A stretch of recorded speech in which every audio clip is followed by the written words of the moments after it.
Daily current affair news में आप सभी का स्वागत है। आज हम स्टार्ट करते हैं 13 अक्टूबर की करंट का रिवीजन करेंगे। पहला क्वेश्चन है, अक्टूबर 2025 में मेघालय उच्च न्यायालय के 14वें मुख्य न्यायाधीश के रूप में शपथ किसने ली है?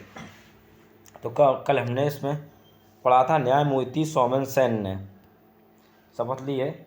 दूसरा क्वेश्चन है, नोबेल पुरस्कार 2025 से किसे सम्मानित किया गया? मारिया कोनिया मचाडो जो वेनेजुएला में लोकतंत्र और मानवाधिकारों की बहाली के लिए। तीसरा क्वेश्चन है, किस देश दुनिया का पहला लाइव अंडर वाटर इंटरव्यू सफलतापूर्वक आयोजित किया गया? तो देश है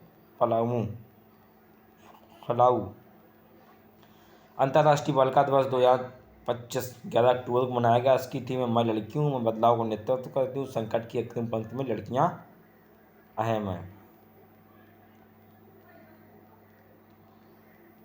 अगला क्वेश्चन आता है, टाइम्स हायर एजुकेशन की वर्ल्ड यूनिवर्सिटी रैंकिंग 2026 में कौन सा विश्वविद्यालय शीर्ष स्थान पर आया? तो ऑक्सफोर्ड विश्वविद्यालय शीर्ष स्थान पर रहा है भारत में रहा है। विश्व में ऑक्सफोर्ड रहा है, भारत में शीर्ष स्थान पर रहा है Indian institute of the science Bengaluru. Top 3 है ऑक्सफोर्ड, मैसाचुसेट्स, प्रिंसटन विश्वविद्यालय USA। छठा क्वेश्चन है, अक्टूबर 2025 से मिसेज यूनिवर्स 2025 का ताज पहनने वाली भारत की पहली महिला कौन बनी? सऊदी सिंह बनी। स्थान कहाँ मिला इनको? मनीला में मिला, फिलीपींस। अंतर्राष्ट्रीय सौर संगठन का 8वां सत्र आयोजित किया जाएगा नई दिल्ली में।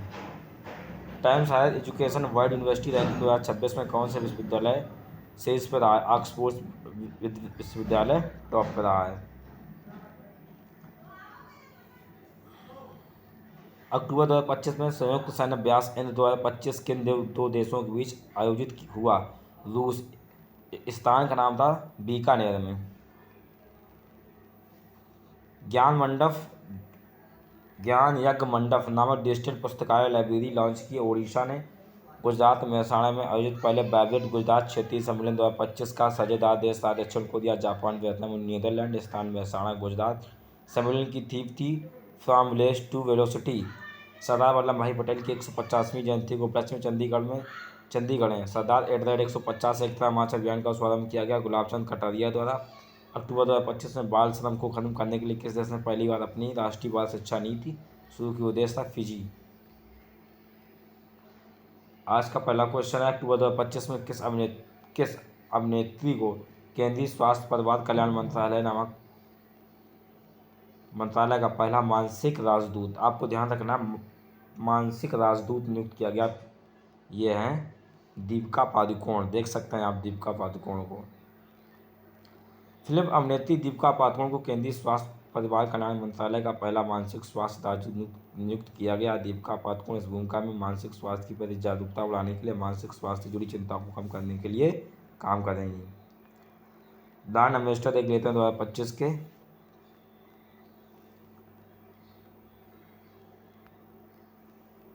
इंग्लिश प्रीमियर लीग के आधिकारिक ब्रांड एम्बेसडर संजू सैमसंग ने विकसित भारत बिल्डथॉन के नए brand ambassador Sudhanshu Shukla, Airmine India का आधिकारिक brand ambassador Saiyami Kher. 28 ITTF 8 TTU एशियाई टेबल टेनिस चैंपियनशिप 2025 के ब्रांड एम्बेसडर शरद कमल हैं। आईवीआर ब्रांड ओकले का नया ब्रांड एम्बेसडर सुमन गिल। मालदीव की global tourism ambassador Katrina Kaif बनी है। डेटॉल की नई IC cool personal care range की ब्रांड एम्बेसडर हैं MS धोनी बने हैं। ऑडी इंडिया के नीरज चोपड़ा हैं। यूरिया फोर्ब्स के brand ambassador Shraddha Kapoor Eureka Forbes के। टेलीकम्युनिकेशन लिमिटेड इंडिया के ब्रांड एम्बेसडर हैं रोहित शर्मा। 20 मुंबई मैराथन के ब्रांड एम्बेसडर हैं मोहम्मद फराह। दूसरा क्वेश्चन है, केंद्रीय वन्यजीव संरक्षण अभियान 1972 में संशोधित करने संबंधी विधेयक पारित करने वाला पहला राज्य कौन सा बन गया? तो ये बना है केरला।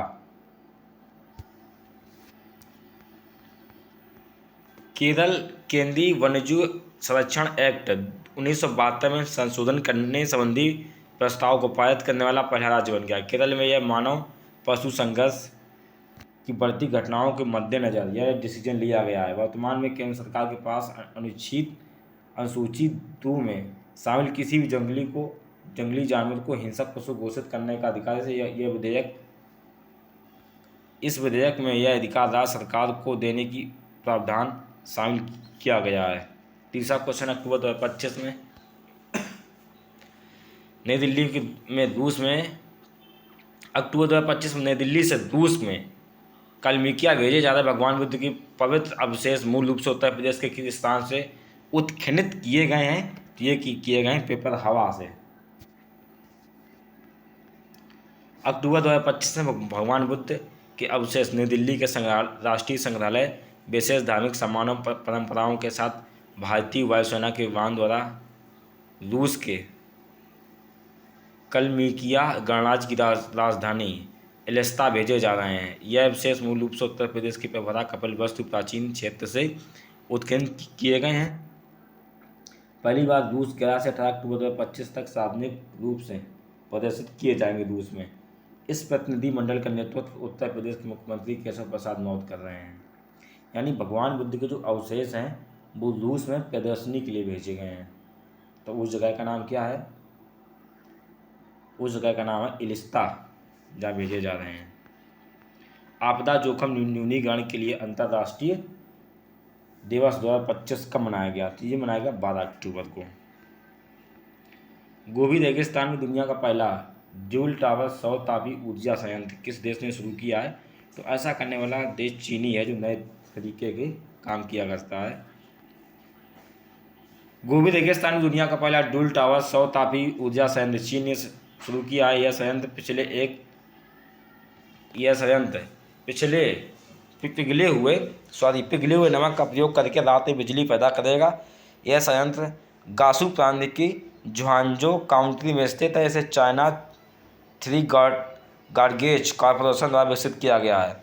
इसमें 200 मीटर ऊंचे टावर हैं जो लगभग 1 किलोमीटर की ऊंचाई पर स्थित हैं। 27,000 दर्पण के माध्यम से सूर्य की किरणों को केंद्रित करके अत्यधिक ताप उत्पन्न करते हैं।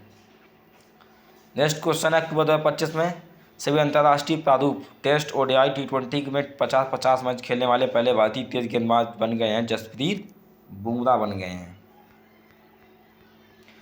अक्टूबर 2025 में जसप्रीत बुमराह दिल्ली के अरुण जेटली स्टेडियम में वेस्ट इंडीज के खिलाफ खेले गए दूसरे टेस्ट में 50वां टेस्ट खेलकर एक ऐतिहासिक उपलब्धि हासिल की है। इसके साथ ही वह भारत के सबसे तेज गेंदबाज हैं जिन्होंने टेस्ट, वनडे और T20 प्रारूप में 50-50 मैच खेले हैं। भारत का पहला सौर ऊर्जा से संचालित चिड़ियाघर बनेरघट्टा बायोलॉजिकल पार्क कहाँ पर स्थित है? तो ये स्थित है बेंगलुरु में स्थित है। भारत का पहला सौर ऊर्जा संचालित चिड़ियाघर बनेरघट्टा बायोलॉजिकल पार्क बेंगलुरु कर्नाटक में स्थित है। यह पार्क 1 मेगावाट क्षमता का एक कैप्टिवल सौर संयंत्र स्थापित किया जाएगा जो सभी ऊर्जा आवश्यकताओं को पूरा करता है। पार्क की रोशनी, जल पंपिंग, वाहन चार्जिंग, क्लिनिक सेवाएं और प्रशासनिक कार्य किए जाएंगे। Thank you for watching. चलो अच्छा, नेक्स्ट क्वेश्चन देखते हैं। आगे अभी और भी है। आर्थिक रूप से कमजोर वर्गों की महिलाओं के प्रतिवर्ष 12,550 रुपये प्रदान करने वाली किस राज्य सरकार ने अरुणोदय 3 योजना का शुभारंभ किया है?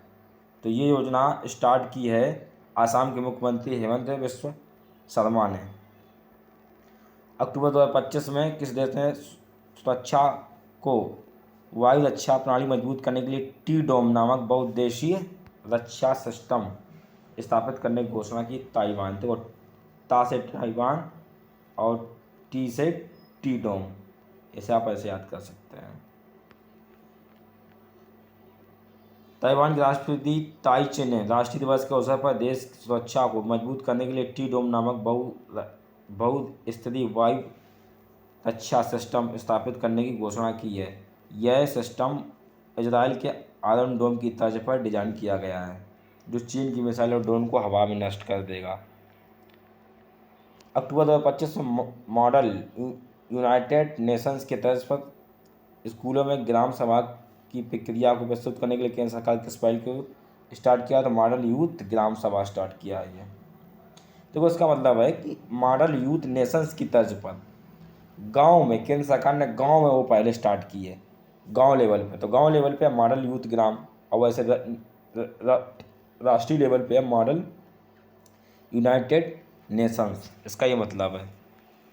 इसमें युवाओं को सशक्त करने के लिए यह स्कूल आधारित पहले इसका उद्देश्य छात्राओं को स्थानीय शासन, पंचायती राज, लोकतंत्र प्रक्रिया का व्यावहारिक अनुभव प्रदान करना है। कक्षा 9 से 12 के छात्र सरपंच, वार्ड सदस्य, ग्राम सचिव, आंगनबाड़ी कार्यकर्ता, कनिष्ठ सहायक आदि की भूमिका निभाएंगे। पहले चरण में केंद्र सरकार की मॉडल यूथ ग्राम सभा के पहले 600 जवाहर नवोदय विद्यालय और 200 एकलव्य आवासीय विद्यालय होंगे। अंतर्राष्ट्रीय पर्पल फेयर 2025 आयोजित किया गया गोवा में। कहाँ पर? गोवा में होगा ये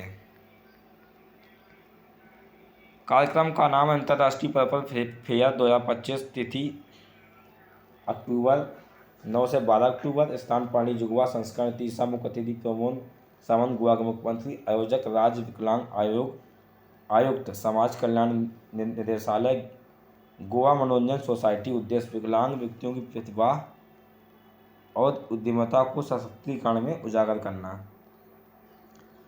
शत्रु ड्रोन का वास्तविक समय पर पता लगा को नष्ट करने के लिए भारतीय सेना ने किस स्वदेशी counter unmanned aerial system grid को लॉन्च किया है? तो ये देखो लॉन्च किया है हमने इसको, ये सक्षम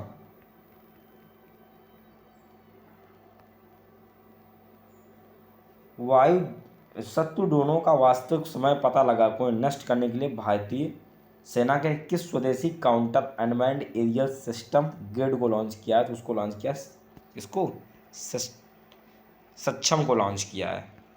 सक्षम 3C। Thank you for watching.